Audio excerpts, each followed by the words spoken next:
20 minutos pasando las 8 de la mañana, nos metemos de lleno en las 1000 voces del día de hoy, arrancando con algo que ya es viejo, pero no tanto, porque hay una novedad vinculada a el día en que La Libertad Avanza se sacó la foto con la gente del PRO, todos con el buzo violeta que llevó Sebastián Pareja, empezó a repartir buzos violeta para que los del PRO ya queden definitivamente de ese color y dejen de lado el amarillo. Bueno, se sabía que Javier Milei había saludado con un abrazo y que ambos saltaban fundidos en un abrazo diciéndose algo al oído, pero no estaba la imagen. Ayer apareció la imagen y te la vamos a mostrar aquí en 1000 cosas a la vez.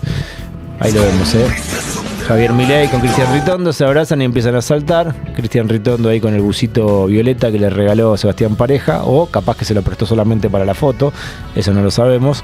Y Germán Martínez el otro día decía que Ritondo tenía un pantalón clarito que seguramente no sabía que iba a tener que combinar con el violeta. Yo no creo que no combine, pero bueno, me parece también a modo de chicana lo que marcaba el otro día el diputado de Unión por la Patria cuando charlábamos para fuera de agenda.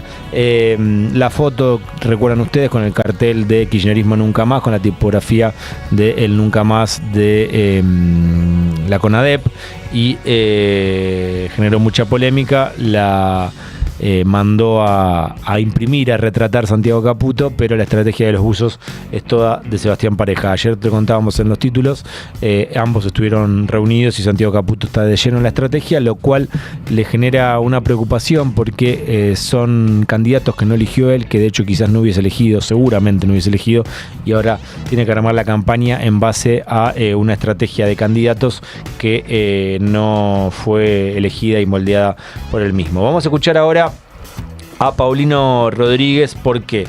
Porque ayer Javier Milei se presentó ante la justicia y dijo que no iba a borrar el tuit contra Ian Moche porque era parte de la libertad de expresión y que el tuit había sido en contra de Paulino Rodríguez y no de Ian Moche. Así lo contaba Paulino Rodríguez cuando se enteraba. Y esta idea sobrevuela de los cucas. Mire, si alguien que está lejos de los cucas, Lourdes se ríe. Hace muchos años que trabajamos juntos. Juegan por... digamos, es bastante obvio, ¿no es cierto? Muy obvio. O sea, yo pondría el acento en eso que es muy importante. La confianza que depositó una mayoría enorme del pueblo argentino en un gobierno para transformar la realidad, para terminar con los vicios de la política y los vicios en general de la Argentina. El ejercicio de la democracia es reconocerte con el otro, no contra el otro, porque eso es cancelar al otro, obturarlo, oponerlo. De hecho, en muchos momentos, usted venía a la pantalla de Canal 26 y hablaba muy gustosamente de todos los temas que a usted le apasionaban. Y yo la entrevistaba, como entrevistaba a tantos otros. Una vez que Javier Milei va en contra de Paulino Rodríguez, de hecho en varias oportunidades a modo de ofensa le dicen Pautino Rodríguez, no es la primera vez, y en este caso lo tildaban de Cuca por estar entrevistando a Ian Moche. Dicen que era para él y no para Ian Moche. Lo cierto es que él dice, el tuit de Milei, dice en ese tuit el presidente que está del lado como del lado del mal, del lado del kirchnerismo. Al estar entrevistando a Ian Moche termina estando del lado del mal y del lado del kirchnerismo. Entonces algo de ofensa también a Ian Moche hay ahí, y de hecho si le pide sacar el tuit no le costaba mucho borrarlo, pero bueno, evidentemente no quiere dar el brazo a torcer, y ahí lo escuchamos a Paulino Rodríguez interesado también en marcar que él no es Cuca, y es cierto, la verdad que no se lo puede tildar de kirchnerista. Vamos a ver qué decía Ian Moche con Fernando Borroni en Radio 10 cuando se enteraba lo que había dicho el presidente, que no iba a borrar el tuit porque la libertad de expresión le permitía dejarlo manifestado en su cuenta de X. Lo que le diría al presidente es que siempre dije me encantaría reunirme con él. Yo nunca me voy a quedar frente a la mentira y me encantaría... Yo entiendo que sea libertad de expresión, pero creo que la libertad pero también vivimos en democracia, y vivir en democracia significa que vos podés decir todo, pero tenés que respetar determinadas leyes. Y una de esas leyes dice que vos no podés hacer sentir mal a un niño, que tenés que utilizar bien la tecnología, que un Estado tiene que respetar el interés superior del niño. Bien, un poquito más clara la tiene Ian Moche que el presidente, y el niño parece quien no quiere borrar el tuit y no quien está ofendido, porque ese tuit sigue vigente en redes sociales. Habló Axel Kicillof también con Roberto Navarro y coincidió con Diana Mondino cuando hablaban del tema Libra.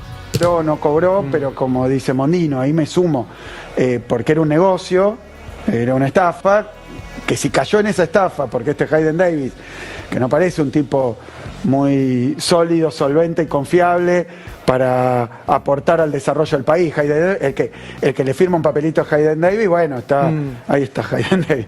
Claro, eso es un personaje que venía de hacer varias de estas estafas de monedas meme, que bueno, apostar un activo financiero claramente trucho para generar una ganancia y repartírsela. Bueno, acá ¿qué pasa? Milei participó, fue partícipe necesario en que esta estafa tuviera la pinta de ser algo para las empresas productivas nacionales. Bueno, Mondino había dicho o estúpido o corrupto, algo que generó mucho enojo en la Casa Rosada, y acá Axel Kicillof se suma a lo que había dicho Diana Mondino. La que se dio cuenta de que pecó un poquito de inocente cuando votó todo el paquete de leyes que estaba en la Ley Bases, en lo que se llamó Ley Bases, que tenía un montón de facultades delegadas para el presidente y un montón de desregulaciones que atentaban contra varios sectores que integran nuestra población, es Margarita Stolbizer. Pequé en aquellas de condiciones no estuvo mal que cuando el gobierno revisa su primera actitud y decide llevar adelante solo un proyecto de ley bases que ya no era ni por asomo lo que era la anterior, y que lo acota en ese primer artículo a lo que decía emergencia económica, fiscal y financiera, que era la que nosotros le habíamos pedido, yo voté entonces en general, porque un poco me había comprometido que si bajan esto y lo acotan a eso, acompañamos, se había desmalezado todo el resto, y después lo que hice fue votar en contra todos los contenidos de la ley base. Y hoy, a la luz de lo que pasó, tal vez te puedo decir, bueno, te quede inocente, pero en aquel momento era bastante razonable que yo cumpliera y votara la ley bases en general, sin prever lo que iba a pasar después, ¿no? Pequé de inocente, dice Margarita Stolbizer, que hace como una autocrítica de haber acompañado, iba a decir a libro cerrado, pero a rajatabla voy a decir, todas las primeras leyes que fue mandando Javier Milei al Congreso, algo que ya ha cambiado, la estructura del Congreso ha cambiado, los dialoguistas ya no son tan dialoguistas y los aliados ya no son tan aliados. Vamos a escuchar ahora a Daniel Sapsay, alguien que tampoco le podemos decir a nuestros oyentes que es kirchnerista, que vuelve a criticar lo que Javier Milei quiere hacer con los diputados que no votan un presupuesto apegado al equilibrio fiscal. Es constitucionalista, no es kirchnerista, es quien le reclamaba a Cristina Fernández de Kirchner, presenta el título, de abogada, cuando no le creía, después rápidamente fue desmentido. Daniel Sapsay, bueno, en este caso habla del doble estándar. No está bien. Es una anomalía que se va volviendo normalidad, que es lamentablemente lo que pasa en la Argentina. Sí. Nosotros pensamos que este gobierno iba a terminar con eso. Yo lo voté. Claro. Estoy muy desilusionado, pero yo lo voté. Claro. Sí, buscamos que sea un país normal, otra vez Argentina. En algunas cosas lo lograron. El tema de bajar la inflación es un logro. Sí. Faltan muchísimas cosas más, ¿no? Muchísimas. Sí, hay que ver a qué costo además, ¿no? Porque yo corto todo y asfixio y dejo que el Garrahan se destruya, que no haya universidades públicas, etcétera. A ese costo vale la pena tener no tener inflación. Es que con la inflación es imposible. Pongámoslo en el presupuesto Daniel. Familiar. Perdón.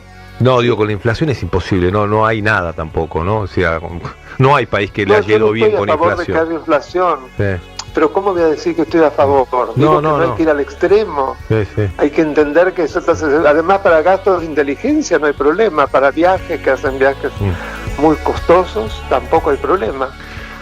Daniel, entonces el tema del déficit cero aplica para algunas cosas y para otras no, hay doble estándar, igual que con Cristina, cada vez se parecen más. Gracias, Daniel, por tu mirada, por tu opinión y por la información como jurista. Te mando un abrazo grande. Gracias por acompañarnos. Bueno, fue un placer. Otro para vos. Es Daniel Zapsa, abogado. No hablemos mucho más. Le decía la producción seguramente a Mercuriari porque está tirando todas en contra de Milei y trataba de defender alguna de las políticas de Milei. Viste que ante la necesidad de defender algo te tiran lo de la inflación, que es cierto, que está baja, que bueno, está baja, bajó bastante. Mucho más baja que el gobierno anterior, por supuesto, hay que decirlo, y es un mérito lo que te está diciendo Sapsayes, pero ¿a costa de qué? Tenés equilibrio fiscal, ¿a costa de qué? A costa de recortar en el Garrahan, a costa de recortar en salud, a costa de recortar en docencia, y en este sentido, otro de los arrepentidos de Javier Milei, por ahí también anda dando vueltas Jaldo, que está enojado, que le va a competir en su provincia. Y ahora vamos a escuchar a Juan Pablo de Pablo, también Juan Carlos, que es muy cercano a Javier Milei, escucha ópera los domingos con el presidente, y esto decía. Lo esperábamos y pasó. Escucharon un video, lo empezaron a difundir como si fuera cierto. 15. Y al poco confianza de que sabe, viste que es muy paranoico, ¿no? Él sabe que no lo quiero joder. Eso no lo dije yo, ¿eh? No, yo te lo digo. Es conocido, no vamos a sorprender a nadie acá. Es así, bueno, el hombre es así. Entonces, paranoico, le dice a Javier Milei, rápidamente dice Morales Solá, debe temer seguramente, con razón, a un tuit del presidente de manera muy crítica en contra de Morales Solá, y le dice, mirá que yo no lo dije a eso, lo está diciendo vos, que sos amigo. Paranoico, le dice el presidente Javier Milei, alguien que escucha todos los domingos ópera con el presidente. Vamos a escuchar al gobernador Gustavo Sáenz también, que intentó ser aliado, que intentó ser dialoguista, y que ahora dice, nos mete a todos en la misma bolsa, nosotros queremos ser mileístas, pero no nos deja. En definitiva, sobre todo con aquellos que acompañamos este proceso tan importante, que era el de, al no haber presupuesto, de acompañar leyes que entendíamos fundamentales para que el gobierno pueda llevar adelante su plan económico. Pero el propio presidente los metió a todos los gobernadores. En la misma bolsa. Aún los amigos en la misma bolsa. En la misma bolsa. O sea, usted era igual que Kicillof. Bueno, eso es lo que... ¿Eso lo ofendió? No me ofendió, pero yo lo vengo diciendo hace... La lealtad, no sé cómo la entienden algunos, pero para mí es una avenida de ida y de vuelta. Totalmente. Y... Viene ahí diciendo, nos metió todo en la misma bolsa, nosotros queríamos ayudar, estábamos acompañando, estábamos votando todo, te mandábamos los diputados, te votábamos todo lo que querías, y de repente nos metía todo en la misma bolsa, y Feynman directamente le dice, vos sos lo mismo que Kicillof, eso te ofendió, buscando también el título en esa respuesta que se abstiene a dar tan directa, en este caso el gobernador Sáenz, pero sí evidentemente le molesta que sea tratado igual que el resto de sus compañeros peronistas, cuando él ya casi estaba acompañando todo lo que quería la Libertad de Avanza. El que no me queda claro qué piensa de Mauricio Macri por la alianza con la Libertad de Avanza es Diego Aguilar, alguien que fue funcionario del gobierno de Mauricio Macri. Esto dice del expresidente. Mauricio Macri. Para ser claro, lo voy a decir como acá estamos entre nosotros. Un reverendo hijo de puta. No es muy diplomático, pero efectivamente, 20 años de haber conformado primero un partido municipal, porque eso así nace PRO. Después un partido nacional. ¿Por qué un hijo de puta Macri? ¿Por qué? Porque no se puede romper una historia, aunque te haya pasado de chiripa. No entendiste que estabas arriba del caballo de la historia, estuviste en el caballo de la historia. A Mauricio Macri le tocó una circunstancia equivalente a la que le tocó en su momento a Perón ¿por qué haría o a Irigoyen implosionar antes. Su propio espacio? No lo sé. Habrá hecho un negocio personal, no sé, se quebró. Ahora, habrá que consultar con su psiquiatra o con su gurú o quien sea, qué diablos le pasó. Yo no tengo una explicación racional y no me voy a guiar por los cuentos, las historietas, etc. Entonces digo, no sé, pero que es un hijo de puta no tengo la menor duda. Bueno, no quedó claro qué piensa Diego Aguilar de Mauricio Macri por el acuerdo con la Libertad de Avanza, teniendo en cuenta que según él y muchos creemos también que regaló el partido y que ya directamente el PRO pasa a ser parte de la Libertad de Avanza, porque después de 20 y pico de años va a ser la primera vez que en la ciudad de Buenos Aires no va a estar el color amarillo y que no va a estar el PRO compitiendo como PRO. Estas han sido las 1000 voces a la vez. Seguimos hasta las 9 de la mañana aquí en 1000 Cosas. 1000 cosas a la vez. 1000 cosas a la vez. El mar pasa por un embudo. De 8 a 9. En Re FM.